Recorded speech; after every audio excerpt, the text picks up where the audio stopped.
Okay, Rabotai, we are in the chapter of hatred. Now I'm going to go very, very, very simple and very brief, and that is there's three types of hate. There's a few types of hates. One person hates another person because he stole money from him, or he damaged him, or he embarrassed him, or he set a bad name for him. That's one type. And now over here it says, in this situation, don't hate your friend, rather go out and speak to him about it. I got that? In this situation, the guy, let's say for example, he cracked your window. Give me an example. He cracked your window, he threw a ball, whatever it is. So now you go ahead, you pay for it, you fix the window, and you never say anything to the guy. I'll give you an example.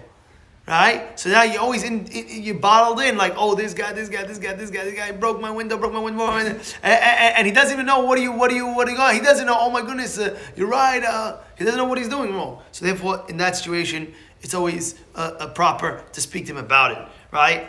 And it brings down, right? Ask him what happened. Why'd you do that? Why you embarrassed me? Why this? Why that? And now, if he asks you mechila, you have to forgive the guy. Don't be cruel.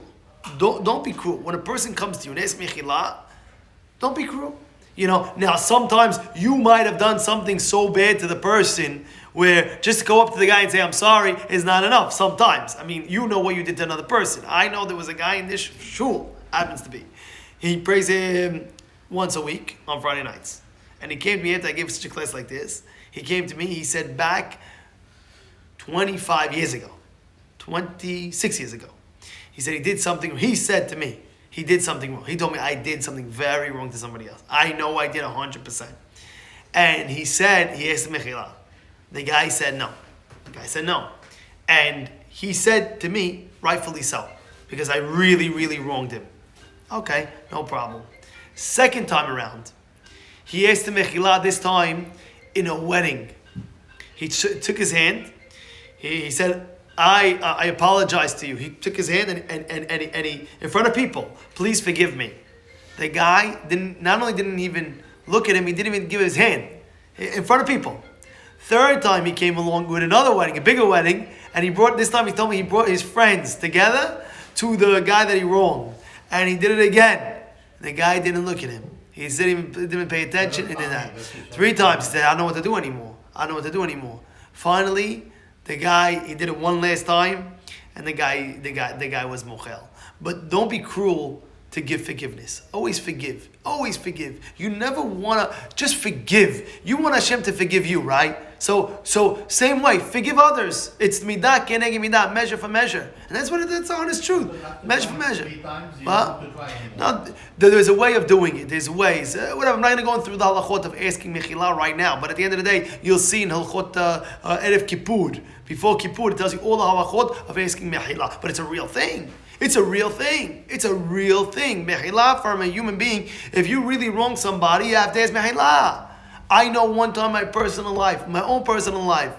It was when I was a kid, teenager, 14, 15. I was a kid, and I remember I said something. I wronged somebody. Maybe I told the person he was a little, like, I don't know, chubby, a little something like that. He got offended. I was joking around. He got offended, and I saw him holding a grudge and this, that. 10 years later, I saw this person. 10 years later, all right. And one of them says, I'm sorry, Mechila, I don't know if you remember, I might have said wrong to you, this, that. Mochel, are you crazy? Mochel. But at the end of the day, if people are holding grudges, you have to be very, very careful. I told you the story about Chacham David Jamal. I told you the story about Chacham David Jamal. One guy, he couldn't have children.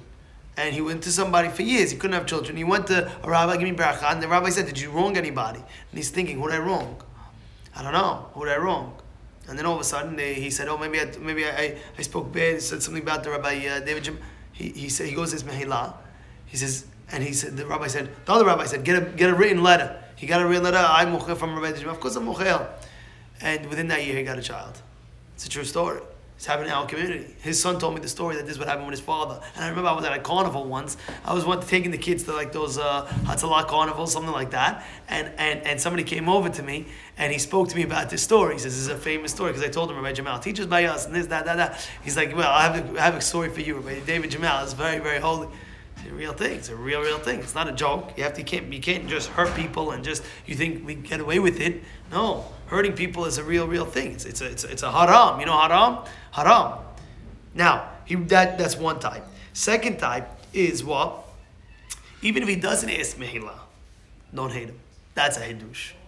Even if the person wronged you, he doesn't ask mehila, don't hate him. That is hard. He did this and that. How could you do that?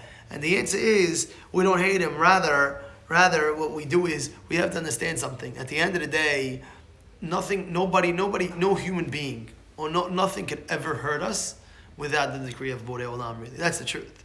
I'm saying nobody could punch you or hit you or make fun of you or this. Unless you were, heaven forbid, desire, meaning Min Shamayim was destined for that, right? Especially, you get kaparat avonot for that. You know, somebody did something and there's that, you get kaparat avonot. There's no, anything that's an inconvenience for you in your life, it is kaparat avonot. Anything. I'm talking about anything. I'm talking about when you even go to the store and you're trying to buy something and all of a sudden, instead of pulling out a quarter, you pull out a nickel and you got to go back and put out the quarter. Even then it's kapara. See, it can be Yisuri. Understand what I'm trying to say? And everybody, nobody can say, oh, we don't have any, maybe you did some. You know, they say of Moshe Feinstein, when he would open up the book, the Gemara, he would always get in the right page. You know, like, boom. Which page you want? That's, as they say about Moshe Feinstein. He opened up the book, right page, boop, right page, boop. So what happened? He said he doesn't need the kapara of going back and forth and look, he doesn't need that kapara. You know, we might need that when we open up a Gemara. It doesn't happen to go on the right page, so you gotta go up, I get to open this way. It's a crazy thing. Imagine every time you open up the Siduri, you want to pray minha, boom, minha. You know, that's a Rav Moshe Feinstein. When you come the level of Rav Moshe Feinstein, like this, everything goes boom, wow, you're flying high. You know, we don't realize how big the rabbi was. We're much of how big he was. I'm saying, like, when he was young, as a kid, they stood up, or the big rabbi stood up for him. When he came in, his father was Zecham David Feinstein, his father, and Rav Moshe was his son. And one time they were walking into like a Beit Din case or something like that. I'm talking about over 100 years ago. And when he walked in as a child, all the big rabbis stood up for the Moshe, you know, the little son. And Cham David, his father, said, oh, guys, don't. He said, what do you mean? He's Chacham at a young age. He says, no, but I don't want him to get to his head, you know. He's so young, everybody's going to stand up, he's going to get to his head. Look how great I am, look how this I am. Don't do that. You know, he says, listen, Halakha says you have to stand up in a young age. Understand what's going on? A young age, I'm talking about like 11, 12, that's what I'm talking about, 10, that's what I'm talking about. Like, he was Gaon and he worked on it, he worked very, very hard, he was a genius, forget about it, he was everything. The biggest rabbis of the world was sending him the questions. Usually, what do? We send the questions to Israel, you know what I'm saying? Like, oh, we have a hard question, a major question, we go to Rav Chaim Kanievsky, he was living over here in New York, and the house of Israel sending it to him. You know how big that is? The biggest questions that we have, where does it go usually? Goes to Rav Chaim Kanievsky's desk, Rabbi Yosef's, when he was alive, we would go to his desk, and sending it from New York to the same from Israel to New York. What should we do, Rabbi? You know, imagine we're flying to Israel to get the brachot from this Rabbi. Hey, Moshe, I'm living right here. It's a wild thing, wild piece. In any case, that's what he's telling you about that. And therefore, what? Always, don't worry. We see this by really by Yosef HaSadik. What happened with Yosef HaSadik? Yosef HaSadik, it says his brothers, you look at the Torah, his brothers were like, oh, we're nervous, what's going to be, this, that. So don't worry, it wasn't you that did it. It was Borei Olam that sent you. I take it as if, that's what he says his brothers. Imagine, you have to understand something. Imagine he got sold at 17, 20, he's not seeing his father, his parents, his brothers for over 20 years. You know what I'm saying? You know what that is? And all of a sudden, oh, by the way, Mochel me because I saw. And what did he tell him? It wasn't you. It wasn't you. It's Hashem. It's a big thing. It's a big thing. Now, I want to go a little bit more if you don't mind. And then there's right here, there's another worse, and that is hating for free. Hating for nothing. You just hate the guy. You just hate why? There's no reason. That was the one that destroyed the second Beit HaMikdash. We don't hate people. There's no such thing. Sinat Hinam. Sinat Hinam haravad the bait, right? Sinat Hinam, hating someone for nothing, it destroyed the Beit HaMikdash. It's not a joke. That's how strong hatred is. That's how strong hatred is. You can see how great a person hating somebody else. That's why it's always important, if you can, ohev shalom or odef shalom. See if you can make peace with as fast as possible. Whatever you can do, make the peace. Really. And sometimes you can be the peacemaker. A lot of times you can be the peacemaker. It's on your block. Somebody made a fight. Friends made a fight. And you can be the guy initiating. There was a fellow, they were best friends. A group of best friends. Like, what do they say? BFF, best friends forever, right? I'm talking about these guys from childhood. Now they're already in the 30s. And they're best friends. They do everything together. And one time, something happened with this group of like 6 guys. 2 friends got into a little bit of argument. Business. Now, business is already like, it was like, I don't know. And over there, it was, nobody knew how to make the peace. But one of the boys sat and made shalom and peace. Give us 2 minutes, we're going to be done. He says he made shalom and peace with them. And he told me it took him give him 2 minutes. No, say, give him 2 minutes. It took him literally, give us 2 minutes. 2 minutes. It took him a long time to work it out. But guess what? He went ahead and he really, it was work.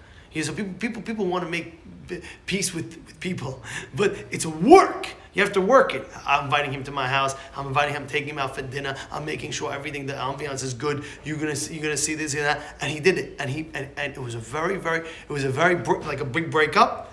And he got him in. Why? Ohev shalom, rodef shalom. You love peace. You chase after peace. You understand? Chase after it.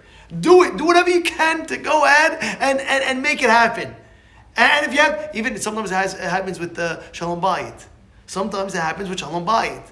One of the rabbis, who was Ari Levine, I believe, and he said, what's the greatest, I believe it was one of the two. He says, what is the greatest thing that you could give to a husband and wife when they're getting married? What's the greatest gift? He told them like this. Three things. Mevater. What does that mean? Let go. Overlook things. Yeah, she might have said something. Yeah, he might have said something. Overlook. Pass it, let it pass. No problem, I'll take it. No problem, I'll take it. This is one of the greatest advice you can give to husband or wife. That's what it is. Overlook. Pass.